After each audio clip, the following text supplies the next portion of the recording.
Eny Andriamanitra rainay tsara indrindra lehibe sy mahagaga tokoa ianao satria ianao dia tsy mamela anay na amin'ny fotoana inona na amin'ny ora inona fa tsy maintsy mibitsika aminay ianao ary tonga ny fotoana ankehitriny izay andrenesanay ny teninao indray aoka ianao ny fanamasinao ny taradalana ary ny fanamasinao ihany koa ny hampianatra ny tsirairay avy amin'izao andro fiazakazahana taona izao. Ho voninahitra ny anaranao zany mitenena ianao raha eo amin'ny anaran'i Jesosy Kristy Tompo. Alleluia, amen. Aramaky ny tenin'Andriamanitra tsika amin'izao fotoana izao. Izany dia hitantsika ao amin'ny Isaia 1:1 sy 2. Dia avy eo tohizina 9:20 ka hatramin'ny 20. Isaia 1:1 ka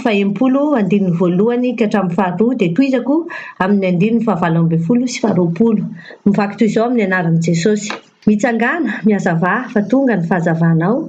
ary ny voninahitry Jehova efa miposaka aminao.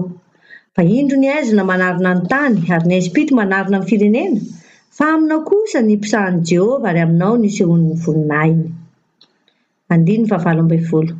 Ny fampahoriana tsy ho re eo amin'ny taninao intsony na ny fandravahana sy ny fandringanana ao anatin'ny faritaninao. Ny mandanao dia atao hoe famonjena ary ny vavahadinao atao hoe fiderana. Tsy ny masandro intsony no fanazavananao noho ny andro ary tsy ny fangarangaran'ny volana no hanazavanao, fa Jehova no fanazavana anao mandrakizay ary Andriamanitra ao no voninahitrao. Tsy lentika intsony ny masoandronao ary ny volanao tsy hisoka, fa Jehova no fanazavana anao mandrakizay ary ho tapitra ny andro fa allelovanao. Amen. Amen. Rehantsika daholo ny tenin'Andriamanitra tonga mba mino aho fa samy nahare daholo tsika ary mahafinaritra be tokoa satria hoe indro izy ny aizina manarona ny tany fa aminao kosa dia ny fahazavan'i Jehova no mahazavanao. Efa nenontsika matetika izany tenin'Andriamanitra zany fa rehefa tena dinihana tokoa le izy dia hoe ay ve ny aizina ny manarona an'izao tontolo izao fa amintsika kosa no fahazavana ahitana ny fahamarinana satria izay le mahatonga an'i Jesosy angely milaza any amin'ny Mateo 5:5 ianareo izy no fahazavany izao tontolo izao tahaka ny tanàna tsy azo afenina fa ny alohany iny le hoe ianareo no fanasin'ny tany izay le izy. Izany hoe rehefa tena dinihana io tenin'Andriamanitra io amin'ny Isaia io dia tena voalaza mihitsy fa itsika le zanak'Andriamanitra io ary ny tany dia mbola mipetraka ao anatin'ny fahamahizinana. Ny tany hitoerantsika dia mbola tena araky ny fitarihan'ny ranabavy teo moa zany dia hoe mila antsika tokoa le izao tontolo izao satria le izao tontolo izao tena voafaritra mazava mihitsy anakiroa karazana le izy hoe tsisy an'izany hoe maizimaizina kely na mazavazava kely, tsisy olona mandrehitra jiro izy ambaninina moa filazan'ny tenin'Andriamanitra azy ohatrany hoe manafina anazy ambanin'ny fandriana ohatra ianao raha pirehitra jiro tsy ho afeninao le izy. Izany hoe be dia be ny kristianina amin'izao fotoana izao anarana izy kristianina fa rehefa miaraka amin'ilay fahamazinana izy lasa maizina ihany koa. Rehefa miaraka amin'izao tontolo izao izy dia lasa izao tontolo izao, fa rehefa miaraka amin'ny mpivavaka izy dia lasa mpivavaka. Izay zavatra izay zany no tena ho raisintsika ho fampianarana androany fa inona moa zany no fanjakana tena misy ny toerako sy ny toeranao. Mazava tsara ny tenin'ny Isaia mpaminany iny hoe miposaka mihetsahangana hozy izy dia mihazava. Izany hoe izasy anao mihitsy zany hoe mitsangana dia mihazava zany hoe hazavao le fahazavanao anatinao fa aza rakorakofana intsony satria efa mila antsika izao tontolo izao kidy izao tontolo izao dia le fahamahizinana foana. Rehefa mamakytsika ny tenin'Andriamanitra fa maninona moa ny lasa hoe maizina izao tontolo izao ndaovaka itsika ane ny Apokalipsy 2:7 dia milaza hoe ary nisy ady tany an-danitra Mikaela sy ny anjeliny niady tamin'ny dragona ary ilay dragona ambanin'ny anjeliny kosa niady nefa tsy naresy sady tsy nisy fitoerana azy intsony tany an-danitra ary nazery ilay dragona dia ilay mena rana ela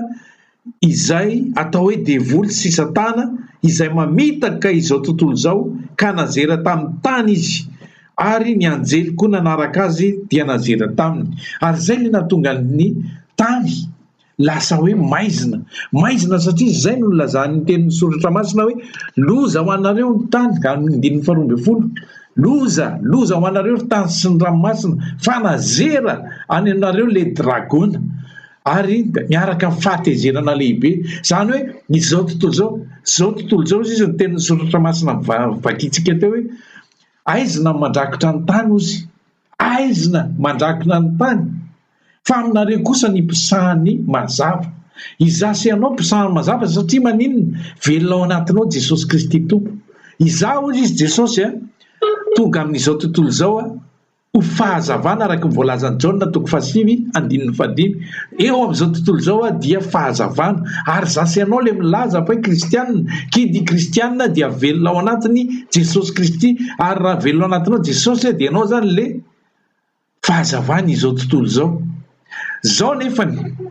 ao anatin'le maizintsika no mitoetra osika. Efa resahantsika matetika ihany le tenin'Andriamanitra hoe ao anatin'ny maizina izasy ianao, nefa rehefa tena mandinikitsika hoe inona moa no hamantarana, ny hamantarana zany hoe inona moa no tena tsy vitan'le hoe izasy ianao efa tafiditra anatin'ny fahazavana, fa Jesosy Kristy mihitsy no nilazany amin'ny Jaona 5:12 dia zao filazany, zao no lazain'i Jesosy hoe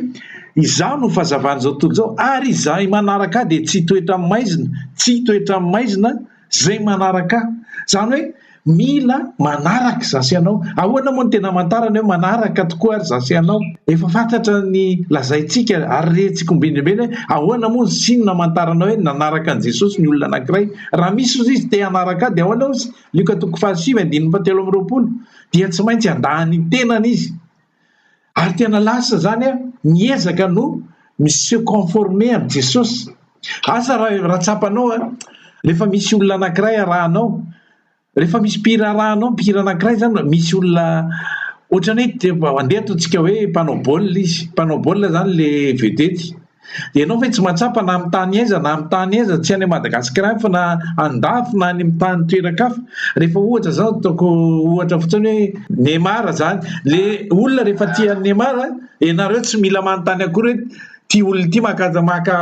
tena tia amin'ny Neymar, fa ny volony no alalanao azy hoe pakatsirony amin'ny Neymar izy satria le volony solany dia ny lokony menamena.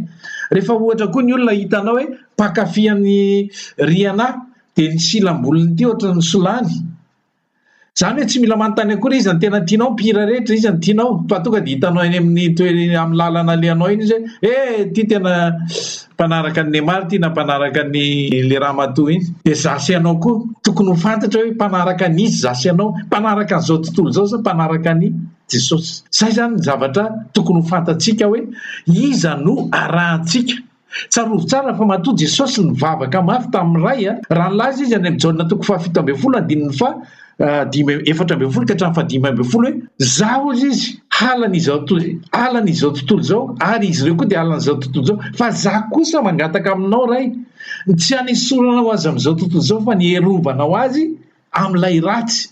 Zany hoe zasy ianao tsy tsika sy ianao mihitsy lasa mifankatia amin'izao tontolo izao, fa tsika tokony hita taratra mihitsy hoe tao halan'izao tontolo izao za zany, fa maninona no midéranger amin'izao tontolo izao fisiko. Rehefa misy ny fiarahana be dia be dia vao misy ianao dia tonga dia efa gêné le olona ty indray le mpivavaka, satria ianao tsy maintsy hivavaka alohan'ny fisakafoanana, satria ianao tsy maintsy milaza kely ny fiainanao aoriana, tsy maintsy milaza kely ianao hery zareo mahafinaritra tokoa le miara-milalao sy miara-mifety, fa aloha mba eritreretiny ihany koa tandremo ny fiainanao aoriana. Zay le hoe tena mpanaradia amin'iza marina ary ty izaho ty, satria izay le vao nitenen'ny ranabavy teo hoe inona moa no hamantarana tokoa mpanaraka an' Jesosy zasy ianao. Raha ohatra misy tena hoe mpanaraka ny tompontsika ozy izy dia aoka ny tenin'ny Kristy ny toetra betsaka ao anatinareo araka ny Kolosiana 4:12. Ary ahoana koa raha misy miteny ozy izy tsy hoe hanaraka amin'ny fitenin'izao tontolo izao hoe lamody indray ny fiteny hoe manao hoe péter le plan dia iny koa péter le plan isakin'izay mandeha, fa tsy izay ianao. Satria ianao rehefa miteny dia ahoana ozy izy ny ten'Andriamanitra, ozy Petera hoe 1 Pierre 4:11, raha misy olona miteny dia aoka izy toy ny miteny tenin'Andriamanitra, fa tsy ny zasy ianao ny voasarika. Zay foana zany ny zavatra loza dia hoe na zany voasarika le zao tontolo izao na zao tontolo izao no misarika aminy, fa maninona kosa moa hoe zao tontolo izao zany tsika efa mba nivavahan'i Jesosy hoe tsy hanesorana azy amin'izao tontolo izao, kanefa mahavariana dia zao. Fa maninona kay no mitenenina ny Jakoba no niteny any amin'ny Jakoba 4:4 no milaza hoe ry mpitsitaka sy mpijangajanga, moa tsy fantatrareo izy fa mifisakaizana amin'izao tontolo zao dia fandrafiana amin'Andriamanitra. Raha misy tian'izao tontolo zao izy dia tsy eo amin'ny fitiavana an'Andriamanitra, ohatry ny tena mahavariana be mihitsy. Rehefa tena dinihana ilay izy dia zao no tena tiana ho lazaina amin'izay. Tsy hoe zasy ianao ho lasa akro amin'izao tontolo zao akory, fa zasy ianao ataon'Andriamanitra fitaovana ho an'izao tontolo zao anavotana azy. Satria maninona? Jesosy Kristy mihitsy no milaza any amin'ny Matthieu 7:20 milaza hoe hotoriana amin'izao tontolo zao ny fanjakany famonjena vao tonga ny farany. Zany hoe mila tsika zany le fahazavana. Tsika lefa manana ny atao hoe fahazavana ao anatin'ny fanjakana fahazavana no manazava an'izao tontolo zao izay efa fantatsika hoe ao anatin'ny fahaverezana, satria mizotra amin'ny lalan'ny famaizinana. Io foana ilay teneniko hoe alaivo sara tsaina rehefa mandeha atao hoe amin'ny andro 20 alina ianao dia poto anankiray fotsiny ny hitanao. Rehefa manantona an'iny poto iny ianao dia efa mihitanao hoe mazava tsy tafitohany ianao. Fa rehefa manalavitra an'ilay poto ianao dia nialoka anao ny aloha lalana anao dia tafitsintanao izay vato mamingana anao. Dia izay zany le tena tiana tongavana hoe inona moa zany no zava-doza amin'le zao tontolo zao, satria zao tontolo zao tsika efa nazera le dragona, ary zay no natonga ny Jaona voalohany 5:7 hoe isika dia avy amin'Andriamanitra, satria zasy ianao tsika tsony, tsy ny masoandro tsony, tsy ny volana tsony no fahazavantsika, fa le Jehova no fahazavantsika ozy ny teny novakitsika teo. Le Jehova, fa izao tontolo zao kosa maninona?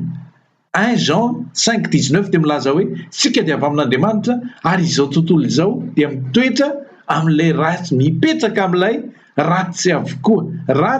Ratsy ozy izy, tsy hoe ratsy sasasasany fa ratsy avokoa, satria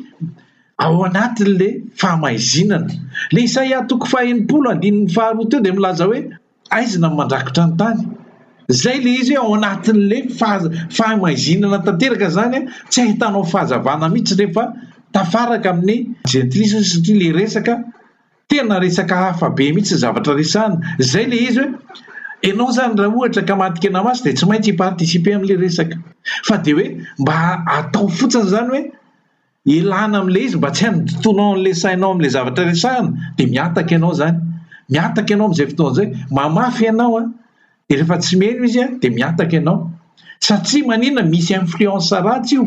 Ahoana hozy izy ny tenin'ny Paoly 1 Corinthiens 15:33 fisakazana amin'ny ratsy manimba ny fitondran-tena tsara. Io tsy hitantsika vetivety io hoe ahoana ny lasa miratsy. Ny olona manko rehefa mieritreritra hoe ratsy zany fitondran-tena zany dia le mijangajanga. Tsy izay mihitsy ny atao hoe fitondran-tena ratsy. Rehefa manaraka ny lalan'ny ratsy fanahy ianao, ny fomba fisainana indrindrindrindra dia zay le atao hoe manimba n'le fomba fisainana. Fa dia inona zany no tokony atao nefitsika ne eto amin'izao tontolo zao dia zay le lazain'i Paoly amin'ny Romanina 12:2 hoe miova ny fanavaozana ny saina. Aza manao ny fanaon'izao tontolo zao fa miova ny fanavaozana ny saina. Any izy ka tena mampianatra mihitsy amin'ny hoe le efa nilazaintsika indray mandeha le Korintiana voalohany 4:2 hoe zavatra rehetra azoko atao izy fa tsy mety handevoziny zavatra na inona. Le fanadevozana zany dia io zany tena fandrika iray lehibe, satria ao anatin'ny fomba fiatin'ny Satana le manandevo. Taloha tsika andevo tadio tsara ny Efesianina 2:2 io taloha fahiny tsika ozy izy tsy nahalala dia nandevoziny ary nanjakany le fanjakana miasa amin'ny rivotra ozy izy, izay miasa ankehitriny amin'ny zanaky ny tsy fanarahana, satria milona ao anatin'le maizina. Ary le Satana ny fomba fiadiny dia zava-doza be, matoa ny lazaina any amin'le Apokalipsy 2:7 teo hoe le menarana ela nazera, io le namitaka ny Eva. Le menarana ela io le namitaka ny Eva dia nazera ety ambony tany. Zany hoe mbola izy foana le menarana mahatonga n'Andriamanitra milaza antsika amin'ny 1 Jean 2:15-17 dia milaza hoe aza tian'izao tontolo zao na ny zavatra eo amin'izao tontolo zao, fa ny zavatra eo amin'izao tontolo zao dia filany maso, ary ny rehaka izao tontolo zao dia avy amin'izao tontolo zao any, zany hoe filany maso, filany nofo. Zay le navoazany tamin'ny Eva, filany maso efa hita kozy izy le any amin'ny Genesis 3:6 hitany Eva fa ohatrany tsara izy zany mateo ihinana kanefa moa ny tenin'Andriamanitra dia milaza mihitsy hoe ny tsirairay Jakoba 1:5-7 ka hatramin'ny 15 dia ny tsirairay ozy izy ny olona rehetra alaim-panahy rehefa tarihan'ny filany. Rehefa amin'ny fotoana ianao zany voasarika dia tsy maintsy alaim-panahy. Ahoana izy rehefa torotoroana izy ny ota izy rehefa torotoroana dia miteraka, rehefa tanteraka dia miteraka fahafatesana. Zay no zavatra namonjoany Eva ary zay mbola manjoany génération ankehitriny, zay mbola mahavoany taranaka ankehitriny ary fikinga be eo ny amo ny exemple nameko foana hatramin'izay ozy aho hoe zaho hatramin'izay tsy mba tia mampiasa rasoir électrique mihitsy amin'ny tarehiko satria ohatry misy ambony kely zany foana. Dia isaky mijanona feo izy dia eo amin'ilay panneau publicitaire mahita mipotra foana ary sendra ny za mandalo eo amin'ilay feo mijanona mihitsy mipotra midefile eo foana ilay sarina rasoir électrique vaovao. Dia mody manao hoe misy anankiefatra ny raman'ilay izy mody mipotra eo foana ilay izy dia ozaka za dia tsy andany vola amin'io satria vidin'ilay izy tamin'izany fotoana zany 95 € fo 100 €. Izy koa ny vidin'io zavatra tsy mety amiko fa ataoko hoe intelo fotsiny nandalovako teo mividy zay le izy hita amin'ny masoko dia nitsiriritiko ny saintsainako tany anatin'ny fandriana tany hoe isaky mijery fitaratra ohatrany sao dia mba mety any ary iny farany laza mividy ny tena. Zay le fomba fiadin'ny Satana ataony hita amin'ny masona zavatra mahafinaritra dia tsy maintsy lavy any ianao. Kanefa tsika efa mampilaza tokony hiova izy ny fanavoazana ny saina. Inona moa mahatonga le ovay ny fanavoazana ny saina? Inona no tokony atao amin'izany? Manaraka ny fitarihan'ny fanahin'Andriamanitra ao anatinao ianao, manaraka ny fitarihan'ny tenin'Andriamanitra ianao amin'ny fomba fiainanao satria ahoana ny tena bazin'le zao tontolo zao ange dia zao hoe fanjakana zay mitarika ny olona amin'ny nofiny, fanjakana zay tsy mametraka ny olombelona eo amin'Andriamanitra fa miatehatra amin'ny herin'ny tenany ihany. Zay no fizarana atao hoe fanjakan'ny aizina sy ny fanjakan'ny mazava. Ny olona ao anatin'ny fanjakan'ny maizina dia tsy manantena an'Andriamanitra hoeriny fa manantena ny tenany no hiezaka anao any zavatra rehetra ahafahany mieritreritra hoe zao mety tsara eo anatrehan'Andriamanitra. Kanefa lalana tokana ihany no namen'Andriamanitra mba teo ahafahanao ao anatin'io fanjakana. Ho an'ny olona zay mbola tsy tafiditra ao anatin'ny fanjakana zany dia tsotra ihany hoe Jesosy Kristy no nilaza an'izay le Jaona 7:15 izaho no fahazavana raha eo amin'izao tontolo zao dia izaho fahazavana. Zany hoe tsisy hevitra, tsisy nina azontsika atao ankoatrany hoe tsy maintsy manantona ny zanak'Andriamanitra zany tsika raha te hiditra ao amin'ilay fanjakan'ny mazava. Matetika tenenina foana zany izy tsika tsy zanaky ny maizina fa zanaky ny mazava. Kanefa ny tenenin'ny soratra masina mihitsy ny olona mazava dia mandeha tahaka ny fahazavana ihany koa zasy ianao fa tsy mandeha sady mandeha ila zany, mandeha ila ianao hoe ilany ianao mandeha kely amin'ny fahamazana. Zay moa zavatra nataoko karazana publication androany hoe mahafinaritra mandeha hoe nandeha ianao namonjy satria sabata sabotsy ny navavaka ianao zay zany ny iverinao hoe napety azy. Any ianao zany manamasina ny tenanao ny vita tamin'ny herinandro dia manadio ny tenanao ny sabata. Tonga koa lady ianao zany dia misy koa ny olona sasany mieritreritra hoe ny lady koa zany zay nanaovany azy. Fa rehefa tonga ny latsinainy dia mireprendre ny activité quotidienne daholo amin'izay. Zany hoe ny tena izy any tsy dia izay loatra hoe miandry ny sabotsy sy ny lahady araka ny tenintsika fa ny tena izy isan'andro isan'andro satria zay le fanavoazana ny saina, zay le ao anatin'ny fahasoavana. Ozy izy ny tenin'ny soratra masina lazain'i Jesosy hoe Luka 1:5-7 aoka ozy izy ho amin'ny famasinana sy ny famarinana mandritry ny andro mpiainana mandritry ny andro mpiainana io.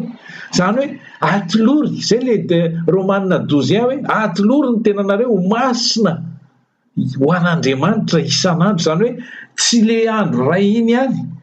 fa le isan'andro tsika mihitsy zany mila manova ny fomba fiainana itsika mba hahatonga antsika hamiratra mba ho fanasin'ny tany, fanasin'le tany le falazaina hoe indro aizina mandrakotra ny tany fa itsika kosa ny mpisahan'ny mazava amin'izao fiainana izao. Indraindray tsika miara-maizina amin'izao tontolo izao ihany kosa aloha satria ndraindray be loatra le maizina dia ohatran'le fahazavana kely mandehana ozy izy Jesosy aona ozy dia ny mbola kely no fahazavana ao anatinao, mandehana dia ny mbola kely satria ho rakotra ny fahazany maizina izao tontolo izao koa ianao rehefa ianao tsy mijoro. Dia izay zavatra izay zany a zavatra tsapa le izy a, rehefa tena miaraka amin'olona foana ianao ka le olona tsy miresaka momba an'Andriamanitra mihitsy dia na ianao ary lasa ohatran'ny manadinodino satria lasa ohatran'ny matsirotsiro zany le resaka miaraka amin'olona. Lasa hoentinao avokoa na fomba fitenin'le olona ary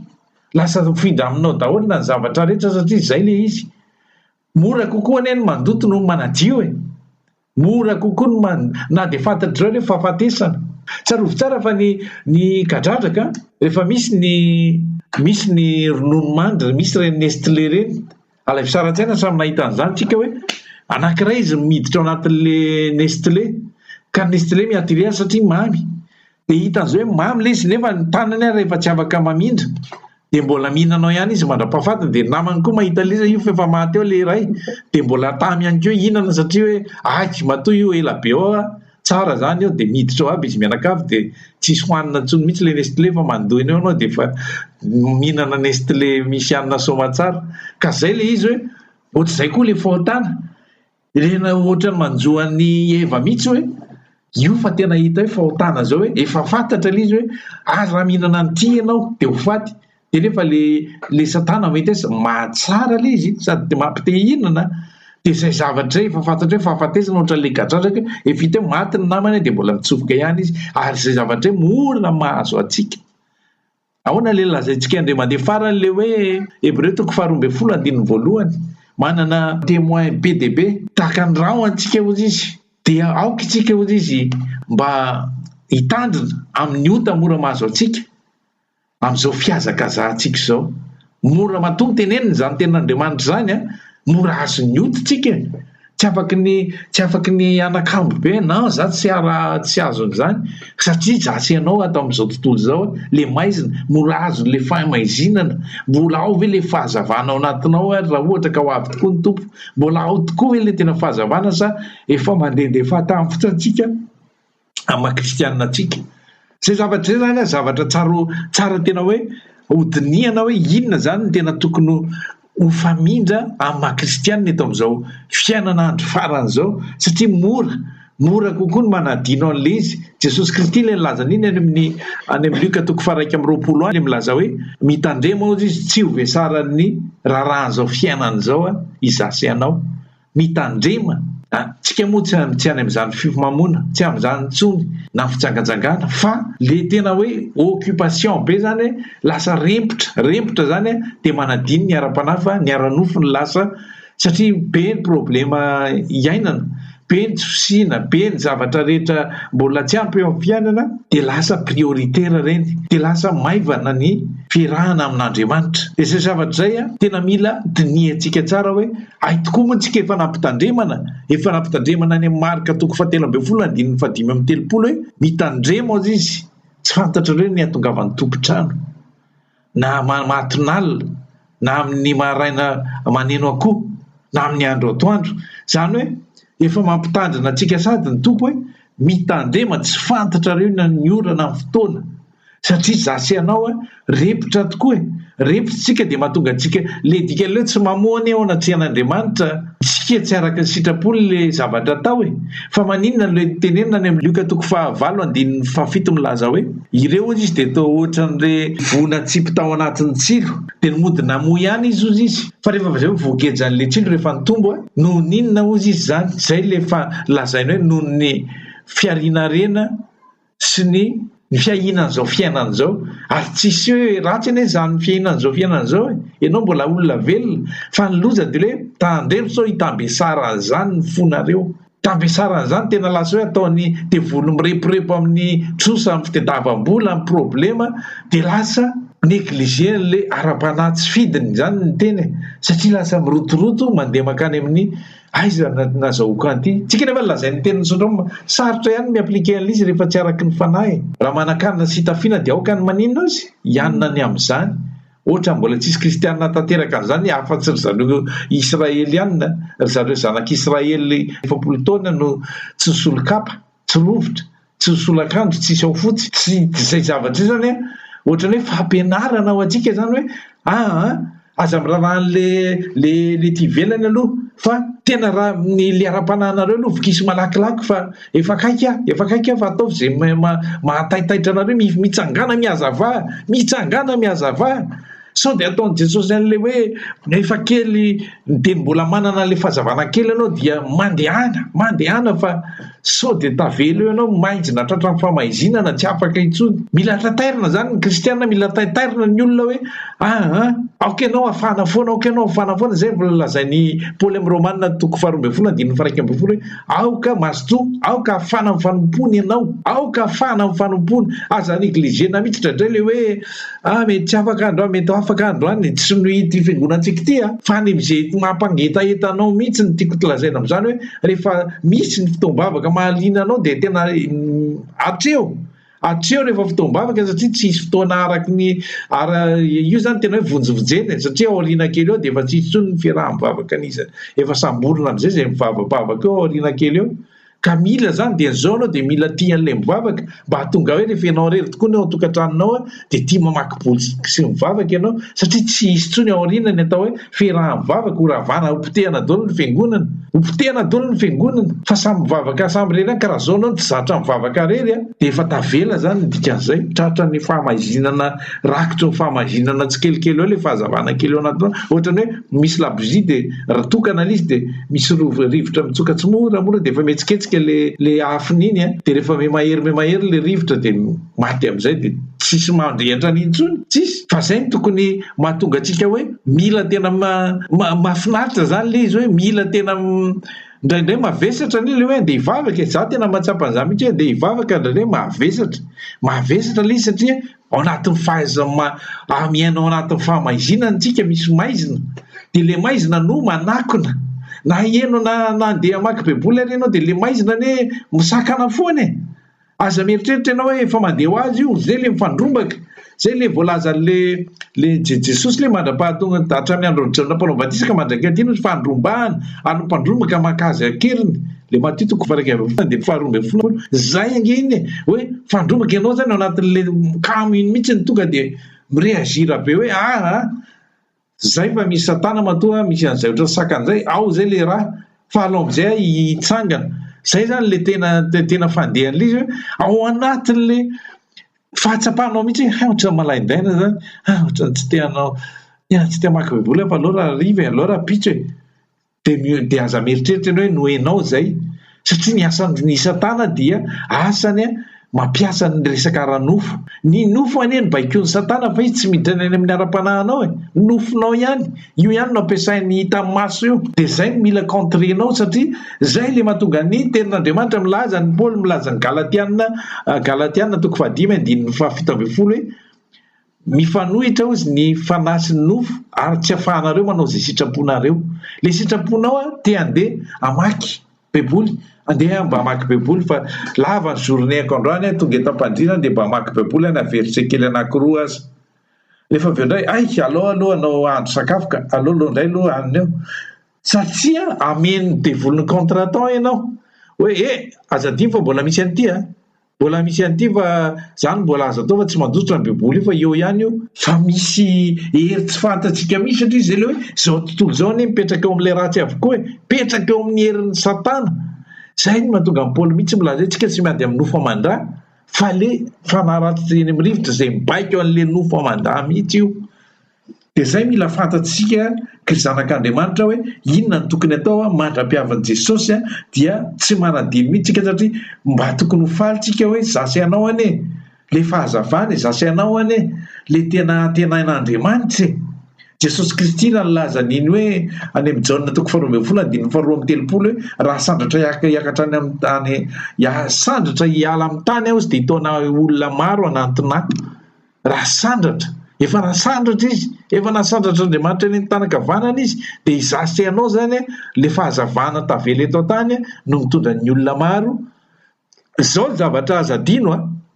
rehefa tonga ny fotoana hafatesanao rehefa tonga ny fotoana hijoronao eo anatrehan'ny tompo de mipesy question voalohany alohan'ny hamakina amin'ny bokinao hoe firy ny fanahin'olona no entinao tamiko firy satria ozy manangona arena any an-danitra fa aza manangona arena ity tany. Ny arena any an-danitra dia tadio tsara nataony amin'ny Petera no nataony an'iny moa le hoe mpanarato, dia ataoko mpanarato olona ianao. Ajanony amin'izay i Pierre zany ange grossiste, pravitay amin'ny tanàna kely mihitsy izy grossiste, satria izy tonga dia maka amin'ny filehibe dia mivarotra amin'ny détaillant manodidina, mpanan-karena be zany. Fa nataony hoe mpanarato olona ianao manomboka androany, zany hoe firy zany olona voaratoko mandra-pahatonga fialaka eto amin'ity tany ity, nefa tadio tsara fa hoe ny sampana rehetra tsy mamozy izy dia maninona ho kapaina dia atsipy any amin'ny hafa. Voninahitra ho an'Andriamanitra irery ho antsika kosa ny fiadanana. Misaotranao Andriamanitra noho izany teny izay nampitondranao zany, ary fantatra tokoa fa tena ianao mihitsy ny efa niteny hoe